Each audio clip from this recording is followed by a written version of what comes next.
হযরত আয়েশা রাদিয়াল্লাহু তাআলা আনহা এর হতে বর্ণিত। তিনি বলেন, লোকজন রাসূলুল্লাহ সাল্লাল্লাহু আলাইহি ওয়াসাল্লামের কাছে অনাবৃষ্টির কষ্টের কথা নিবেদন করল। রাসূলুল্লাহ সাল্লাল্লাহু আলাইহি ওয়াসাল্লাম ঈদগাহে মিম্বার আনার জন্য নির্দেশ দিলেন। বস্তুত মিম্বার আনা হল। তিনি লোকজনদেরকে একদিন ঈদগাহে আসার জন্য সময় ঠিক করে দিলেন। আয়েশা রাদিয়াল্লাহু তাআলা আনহা বলেন, নির্দিষ্ট দিনে রাসূলুল্লাহ সাল্লাল্লাহু আলাইহি ওয়াসাল্লাম সূর্যকিরণ দেখা দেবার সাথে সাথে ঈদগাহে চলে গেলেন। মিম্বারে আরোহণ করে তাকবীর দিলেন।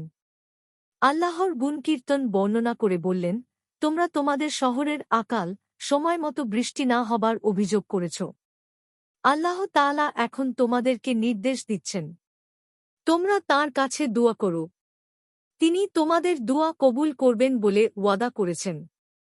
তারপর তিনি বললেন, আলহামদুলিল্লাহি রব্বিল আলামিন আর রহমানির রহিম মালিকি ইয়াউমিদ্দিন লা ইলাহা ইল্লাল্লাহু ইয়াফআলু মা ইউরিদুল্লাহুম্মা আনতাল্লাহু লা ইলাহা ইল্লা আনতাল গনিয়্যু ওয়া নাহনুল ফুকবারাউ আনজিল আলাইনাল গয়সা ওয়া জাল মা আনজালতা লানা কুওয়াতান ওয়া বালাগান ইলা হিন। অর্থাৎ সকল প্রশংসা আল্লাহর। তিনি সারা বিশ্বের পালনকর্তা, মেহেরবান ও ক্ষমাকারী, প্রতিদান দিবসের মালিক। আল্লাহ ছাড়া সত্য কোনো মাবুদ নেই। তিনি যা চান তাই করেন। হে আল্লাহ, তুমি ছাড়া আর কোনো মাবুদ নেই। তুমি অমুখাপেক্ষী, আর আমরা কাঙ্গাল তোমার মুখাপেক্ষী। আমাদের ওপর তুমি বৃষ্টি বর্ষণ করো। আর যে জিনিস বৃষ্টি তুমি অবতীর্ণ করবে তা আমাদের শক্তির উপায় ও দীর্ঘকালের পাথে করো। এরপর তিনি তাঁর দুহাত উঠালেন। এত উঠালেন যে তাঁর বগলের উজ্জ্বলতা দেখা গেল। তারপর তিনি জনগণের দিকে পিঠ ফিরিয়ে নিজের চাদর ঘুরিয়ে নিলেন।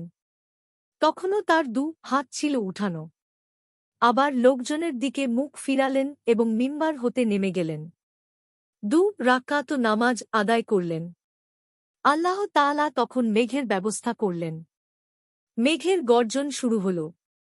বিদ্যুৎ চমকাতে লাগল। অতঃপর আল্লাহর নির্দেশে বর্ষণ শুরু হল। তিনি তাঁর মসজিদ পর্যন্ত পৌঁছার পূর্বেই বৃষ্টির ঢল নেমে গেল। এ সময় তিনি মানুষদেরকে বৃষ্টি থেকে পরিত্রাণ পাবার জন্য দৌড়াতে দেখে হেসে ফেললেন।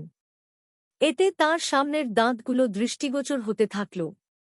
তিনি সাল্লাল্লাহু আলাইহি ওয়াসাল্লাম তখন বললেন, আমি সাক্ষ্য দিচ্ছি আল্লাহ তাআলা প্রত্যেক বিষয়ের উপর ক্ষমতাবান। আর আমি এ সাক্ষীও দিচ্ছি যে আমি তাঁর বান্দা ও রসূল। আবু দাউদ 1173 দাওয়াতুল কাবির 549 সুনানুল কুবরা লিল বাইহাকি 6409 সহিহ আল কালিমুত্ত তৈয়িব 152 শারহু মানির আশার 1906 ইবনু হিব্বান 991 ইরওয়া 668 মিশকাতুল মাশাবিহ 1508 হাদিসের মান হাসান।